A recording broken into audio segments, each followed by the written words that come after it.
You could have 99 things not working and one thing working. And you could focus upon the one thing that works in a really disproportionate amount of time. So that for a disproportionate amount of your life experience, you were saying, my life works, my life works, my life works, my life works. The other 99 things would fall in line.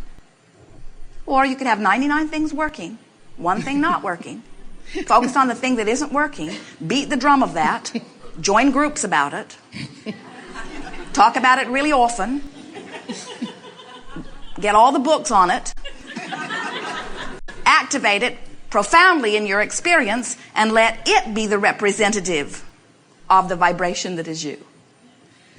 So when we say count your blessings or look at positive aspects, that's just about deliberately activating what's working, because when you do that, you get more and more and more and more of that. That's why the better it gets, the better it gets, the better it gets, the better it gets, the better it gets, the better it gets. Or the worse it gets, the worse it gets, the worse it gets. But really, the better it gets is by far the dominant stream. It's amazing how well you do with as much pushing against, not you, but you, that you do. In other words, you've got to accept that well-being is the order of this universe. Yes. Yeah. I do accept that, and I look at something that's eating away at me, which is, and of course, the moment that I say that, I know what I'm saying is, take that back, But I'm going to go forward anyway. But yes. The amount this is where I want to resolve in myself. I'm looking at an enormous amount of debt that I have. Now think about what you're doing. I know. You not only called it debt, you called it enormous debt. And that's the truth. Oh, to me. it is the truth. We understand that. But you hear us playing with you that yes. There are a lot of things that are true. There are people who are thriving. That's true. There are people who are not thriving. That's true. There are people who are experiencing radiant health. That's true. There are people who are experiencing sickness. That's true. So what? There are things that I've experienced before. That's true. There are things that I didn't like that I experienced. That's true. There are things that I experienced that were wonderful. That's true. There are things in my life that are terrible. That's true. There are things in my life that are wonderful. That's true.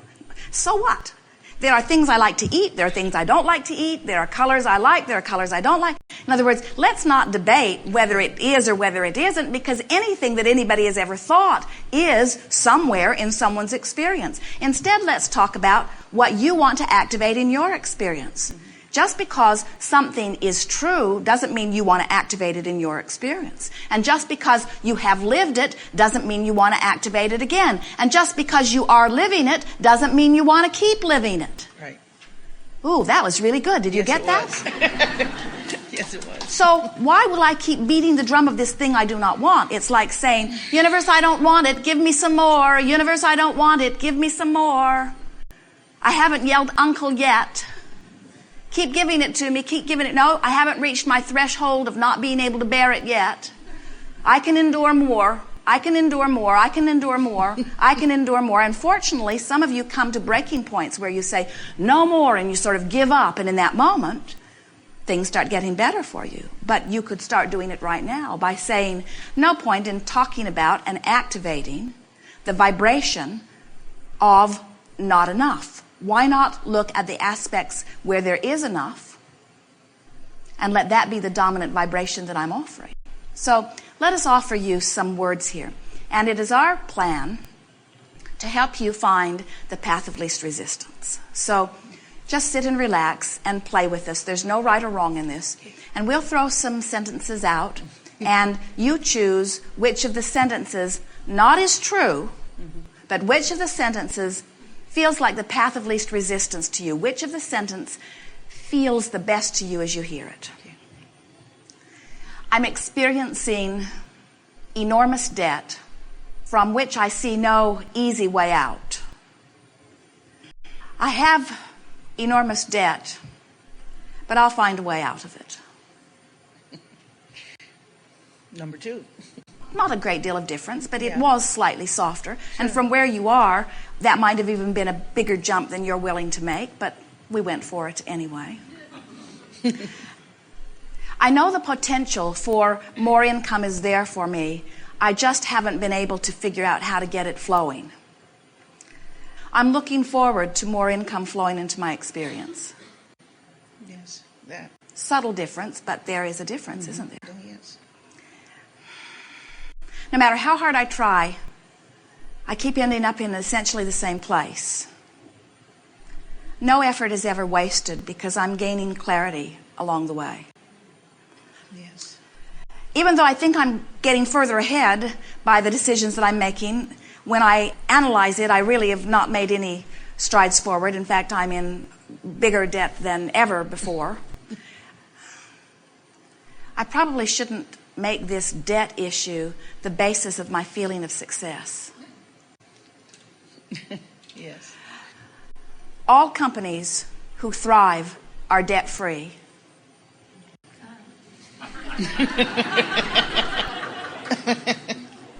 A lot of thriving going on with a lot of debt. It's wrong for me to have debt. Debt in and of itself is not inappropriate. Okay. The world looks at me and feels scorn for the debt that I have.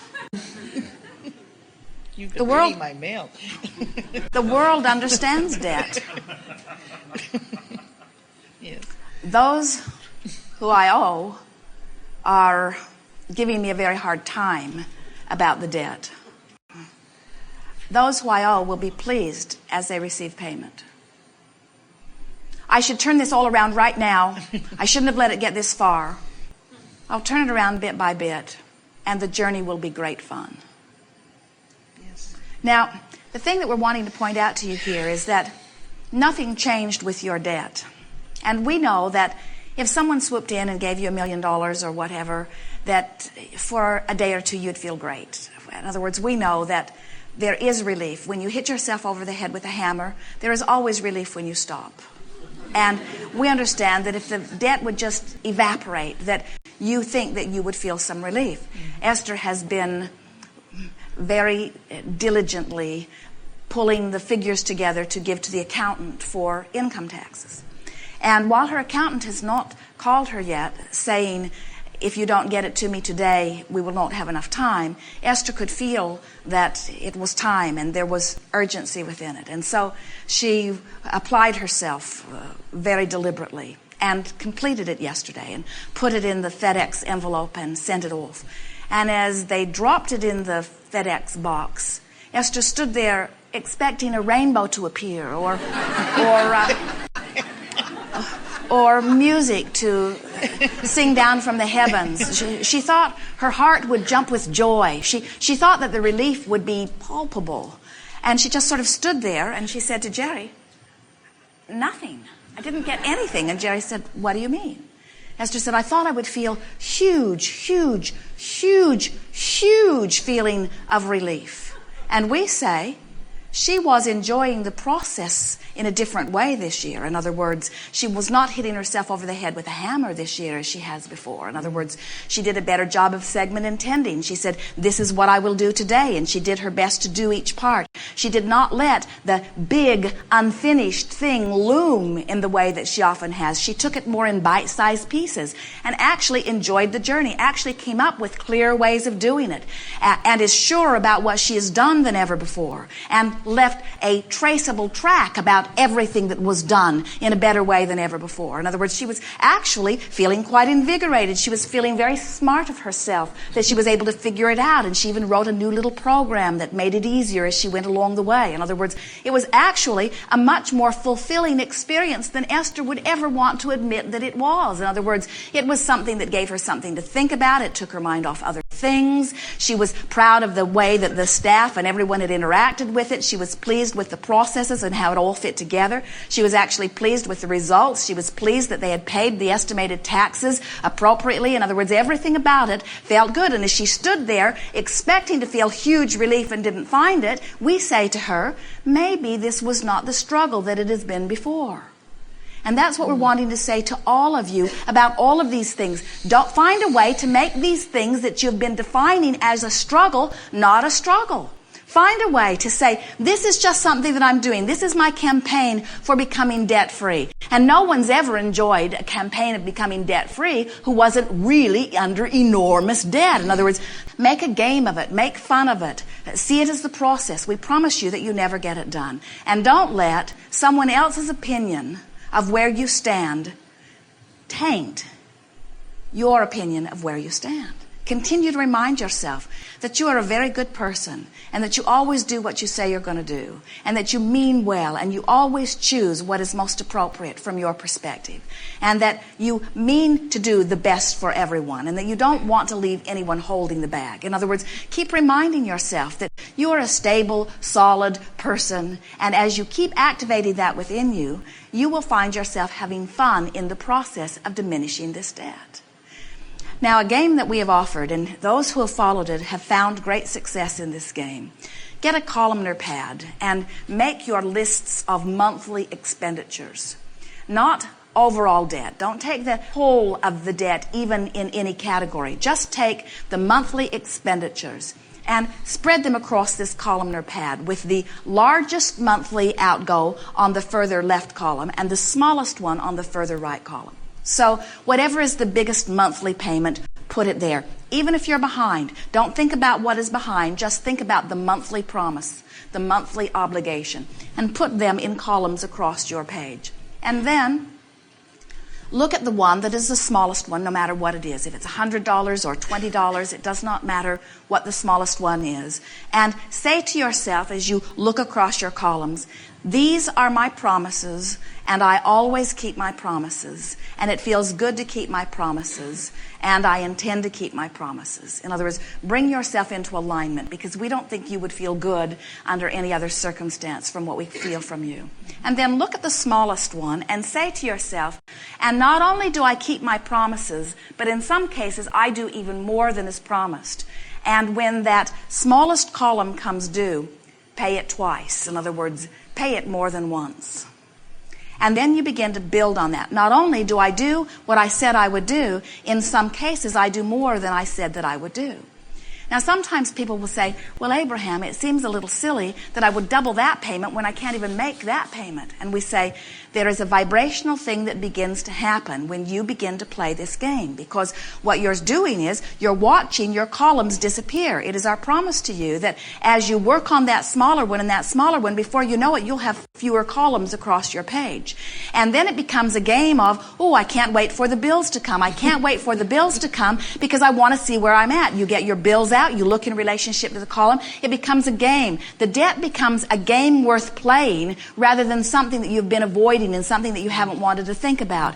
And when you begin to sort of tackle it and get involved in it and play the game, what happens is you click back into your vibrational alignment, because this is the promise you intended to make. In other words, this is the promise that you made when you made those responsibilities. You never said, I'm going to accept these dollars from you and I'm going to pay them for a little while, but then I'm not going to pay them. You never said that. And if you find yourself doing that, that is bothering you. So when you get into this game, you begin to feel better. And then as people say to you, people who know of you, people who you have trained to know how you feel about this subject, as they say to you, how are you doing? You say, great. They say, last time I talked to you, you were really worried about money. You say, oh, that's over. They'll say, oh, what happened? Did you win the lottery? Did someone die? Did you get a big inheritance? And you say, no, I just got it under control. I'm back in charge. Things are lining up for me.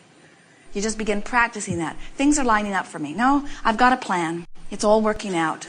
And what begins to happen is, once you get into that place, dollars that have been wanting to come in begin coming in. People that owe you money begin paying you money. New clients begin coming to you that weren't in the offing. In other words, money cannot come to you. People who are clients who will bring dollars to you cannot come to you when you have this vibration that says, I have enormous debt.